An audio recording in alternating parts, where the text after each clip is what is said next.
Hi, my name is Suzanne Cadis, VP of Brand and Business Development at Datamaran. Today, we're sitting down with Barbara Porco, who is Professor of Accounting and Taxation, Director of the MS Accounting Program, and Director for the Center of Professional Accounting Practices at Fordham Business School. Hi, Barbara. Thanks so much for joining us today. It's a pleasure. Thank you for having me. So Fordham is a leader when it comes to educating our future leaders on ESG issues. It's also the first U.S. institution to join the Datamaran academic program.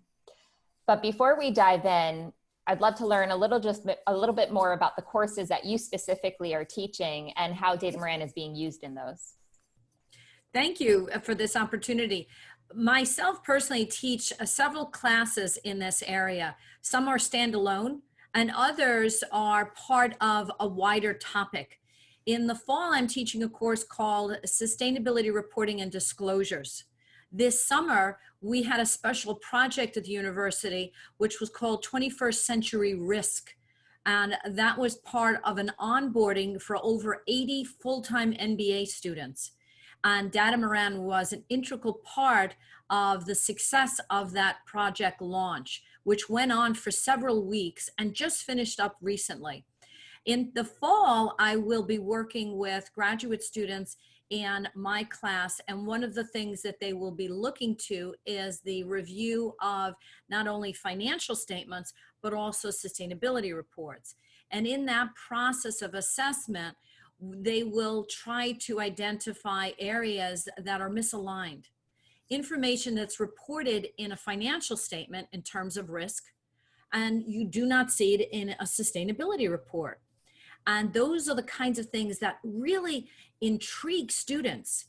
They are trying to wrap their head around this new report that we're seeing more and more of called the Corporate Sustainability Report, Impact Report, Social Value Report. Just the notion that it has all these different titles is mystifying to students. And part of what I try to do in my class and in these courses is give the students not only the foundation, which is the introduction to the landscape of sustainability reporting, but also inform them how to interpret information, how to gather the data to make the assessments that you need about the future of different companies and how their reporting practices will in fact inform not their shareholders, but their stakeholders as well. That's great. Having an ability to understand data is key, especially when you're going to be working with businesses. So it's fantastic that that's an integral part of your programs. And thinking about, the ESG, sustainability, impact reporting landscape, all the synonyms that we can use to describe it, right? It definitely is complex. So having that understanding early on is going to be so helpful for these students as they enter the workforce. Terrific. And many see that this year in particular, 2020, has really been a crucial turning point for ESG, with more mainstream recognition by different types of business leaders in finance, on Wall Street, across all industries, really understanding, to your point earlier, the financial implications that these present, both good and bad. As a recognized academic and accounting leader in this sector, do you agree with this view? And if so, what do you think is changing and why? We're experiencing something no one could have predicted. We're hearing different ways that this pandemic is being represented. And you hear a lot about it being the change agent, the opportunity to look at things differently is part of what we're able to do, but now we're being forced to do. What I often tell my students is don't look at what you're experiencing right now as the result of a disruptor. Look at it as an accelerant, because that's really what's gone on now. It's not that we're suddenly having to look at things that we never looked at before. We should have been looking at this all along. Companies that were better managing their social components, their supply chain, had strong governance protocols in place, had an understanding of their impact to not only society, but the environment, those companies are resilient to what we are experiencing. And that's what the accelerant is about. All elements of ESG reporting are really based on proper risk management. And you cannot manage your risk if you don't know what your risk is. There's a famous expression that has been used to talk about risk, and we use it in a way where we say that you have things that you know about, and those things you can manage relatively well. And then you have things that you're not really sure about, but you know they exist. And you're pretty good at that too, because you can find out more about it. You can hire people to help you. You can find people within the organization that can interpret and explain to you a better way to deal with those risks. But it's the risks that you do not know about are the ones that will be the problem. And ESG reporting and a platform like Datamaran provides us with the information that will inform us about the things we do not know. And that's the real risk. That's the exposure. That's the place that will come at us without proper preparation.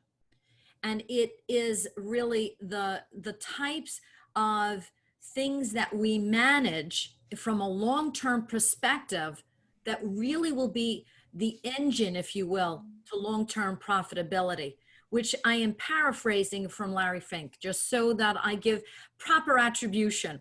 I am an academic. Attribution is important. Absolutely. And I think you said it so powerfully. We cannot manage what we do not know. And, today there are ways to get more information in a more systematic, structured way. I mean, that was the main driver of us developing Datamaran and also working with you in this academic program to ensure that the future business leaders really have the skills necessary to work with data and understand data. Things that we see are generally lacking when it comes to corporate leadership today. And, to your point about the risk exposure, I think what we're seeing now in a lot of the at least the companies that we work with is there's a certain level of understanding across senior leadership at the board of what types of risks and opportunity ESG issues broadly really present for their company. I think there are a variety of challenges there. You just touched on it. One, not knowing what you don't know. But we've also seen, that the landscape in itself around ESG is quite complex. Yes. So I'm wondering if you could speak a little bit to that complexity that you're seeing when it comes to data, when it comes to reporting, and how you're working with your students to help them appreciate that complexity, but also cut through the noise a bit. There is a lot of noise. I like the way you represent that. And I often tell my students when they're reading to keep professional skepticism as your mantra. Look at information and challenge it. I like to encourage this mindset of a disturbed curiosity, which is a term I used when I was working on my dissertation. And to me, that's a mindset that requires you, a person who's interested in information, who's interested in understanding risk, who is interested in obtaining the type of data that you need to make these decisions. You challenge what you read. And a platform like Datamaran gives you the wealth of information in a way that you can decipher what you want to rely upon. What is the information that you're seeing repeated? If you're seeing something once, it's somewhat of an outliner. That doesn't mean you want to disregard it, because it could be something that be the first to recognize in a particular area. But when you see patterns of information, for me, that's where you're seeing the wealth of data, the wealth of decision-making information that's going to be critical for a business. And part of the noise is all the different types of organizations that are trying to come into this space.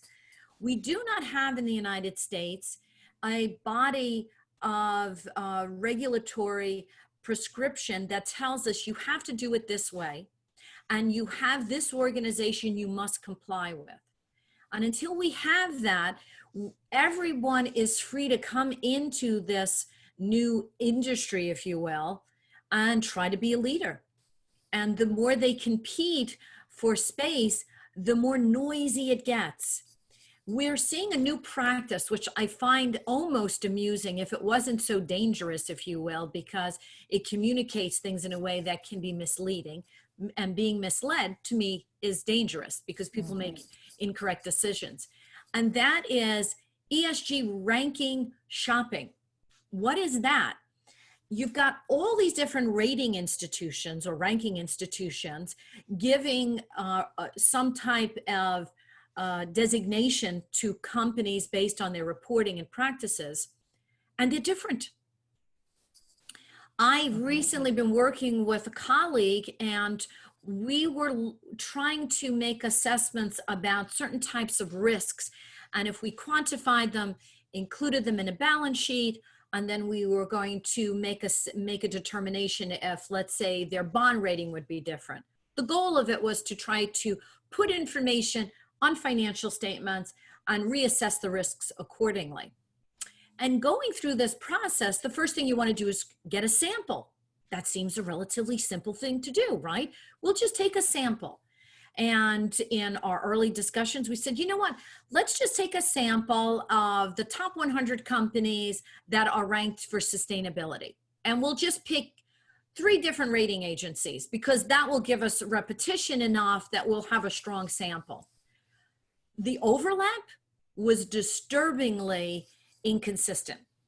And you're hearing more and more about companies reporting their scores in a way that if you don't look at the fine print, you'll find out that they had an E with this organization, but their S was mediocre, so they reported their S from another rating organization.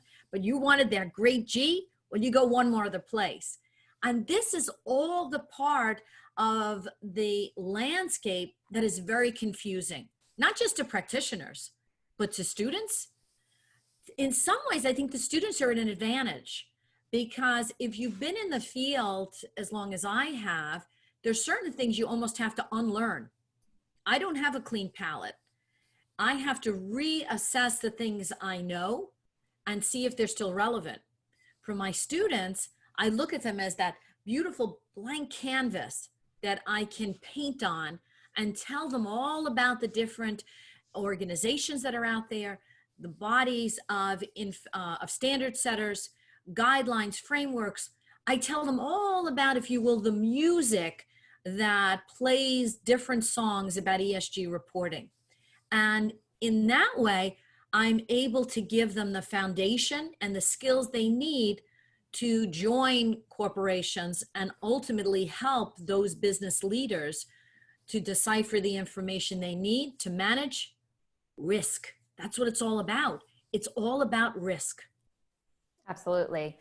And thinking about risk, you know, there's also another word that comes up frequently in our space. You know, I've been in the space for a bit as well, worked at GRI formerly, and that word is materiality, which has some implications, positive and negative, for companies, particularly in the United States.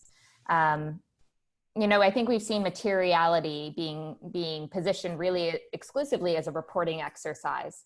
But in fact, it can be used, if used effectively, if seen as a consistent business process, really as an approach to inform strategy and risk management. So obviously, you know, materiality is an accounting principle. How are you seeing that evolve in today's landscape? What a fantastic question. And I want to embrace the question by adding, if I may, another element to that, if you will, phrase materiality that I'm hearing more about, called double materiality. And double materiality would represent what you think is important from sustainability as well as what's important for financial reporting. You're hitting it from both sides. It's a great terminology for us as educators to use. Students seem to grasp it, I think, sometimes more than people higher placed in organizations. I think for many people in business, there's distractions to fully understanding what this term is referring to. It's an accounting used term. I was an auditor for PwC before I went on to the tax area, and then served for a couple of years there as a tax director. But ultimately, we use that phrase or that term in so much of what we do in accounting, but it's really a legal term. The language really comes from the attorneys. And SASB uses it to represent how they identify what are the important decision-making elements to a company's financial reporting information. GRI's materiality definition is slightly different, it's more broader, but it also relates to their audience. When you think GRI, you think of their audience as stakeholders. If you think of SASB, you're thinking of the investor. Not necessarily the shareholder, but the investor, the individual who's going to be really deciphering the risk, deciphering the business model, making sure that the organization is communicating what they are practicing, not just from a short-term perspective, but from a medium and a long. And not just looking at what a company does, but what does a company's customers, patients, consumers, suppliers, going out to the other impactors of an organization is also important when we consider that materiality element in ESG reporting. Absolutely. And I think that gets also to some of the internal challenges that we see companies facing when it comes to making, reliable decisions on ESG risks and opportunities. Yeah. For instance, materiality analyses for the most part have traditionally relied on stakeholder engagement through interviews, through surveys. So a lot of subjective opinion. So with thinking about the students and you teaching them the value of data, how do you see that what they're learning now will also help them overcome some of these challenges that companies face internally when it comes to making credible decisions about ESG risks and opportunities? It's all about knowledge. It's all about information. And we have so many different impulses that we have to manage on an everyday basis in terms of our news feeds, our social feeds, and all of this gets very challenging for students as well as practitioners. And if I may just come back to Datamaran in terms of what I have found that students have given me feedback, it really neutralizes the noise for them. It helped them focus on elements of the research that were part of our projects. And I feel like it really helped our students not just understand the information, but understand where all the information comes from and the challenges on being able to collect it all. It's difficult to be able to simply read and interpret something. And what we're seeing as professors, we're not so much the lecturers anymore. You can get that anywhere. You can go online and do a simple search on a topic and listen to someone give you information about it. You don't need us professors. The professor's role right now is that curator of information. I see my role as the person who goes out and looks and makes decisions on what information is valuable enough that I want my students to read. And that's what Datamaran is doing for us. It's helping us find that information, look at the source of the information, collect it in a way that it demonstrates patterns and enough reporting in a way that we can absorb it. And I think that is really helpful. It's the knowledge element to these challenges that is the biggest thing to really overcome. What I wanted to think about is information is very challenging, not just to gather, but to understand. And when we think about business leaders, we want to consider they're likely out in the business world 10 years, 20 years. If you go back a couple of decades ago, the balance sheet, the construction, the composition of assets in businesses were tangible, not intangible. We're calling them the invisible assets, but they're so important to make decisions. They're so important to assess the value of organizations. If you think about some of the largest organizations that drive the markets, they are primarily valued on assets that they are not being shown on financial statements. And this is what makes it so challenging for us, not just as academics, but as business decision makers, is finding the information you need that you can rely upon, that's objective enough, that is substantial enough, that you can make proper decisions and rely on. That's great. So I know we've touched upon a lot. We're getting to our wrap-up point. Thinking about, 10, 20 years ago, you didn't see certain things on the balance sheet. 10, 20 years ahead of us, what would you tell your students now? What's the call to action for them as they learn and prepare themselves to really enter the workforce and take leadership on these types of intangibles? I can't believe our time is coming to a close. I've enjoyed this so much. As have I. For decades, and I have been teaching in a few of them, I have told all my business students, whether you choose to major in accounting, focus in accounting, have a career in accounting, you must understand this. If you want to understand business, you have to understand accounting, because you have to speak the language. And accounting is the language of business. What I add now is, if you want to understand business risk, you have to understand not just accounting, but a new dialect. And that new dialect is sustainability reporting. And we're fortunate to have organizations like SASB. We're fortunate to have organizations like GRI. There are translators. There are standard setters. And we're very, very fortunate to have an organization like Datamaran, because that gives us the tool to curate, if you will, the words, the language, the new dialect, because it helps us communicate in a more robust way, in a more transparent way, not just to students, not just to business leaders, but stakeholders worldwide. That's brilliant. Well, thank you so much for taking the time and for our collaboration. We really value it and appreciate interacting with your students, and look forward to seeing where they land.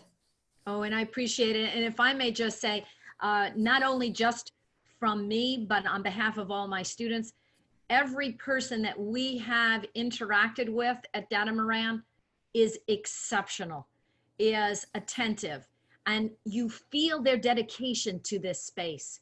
It's not a job for them. You really feel it's a vocation.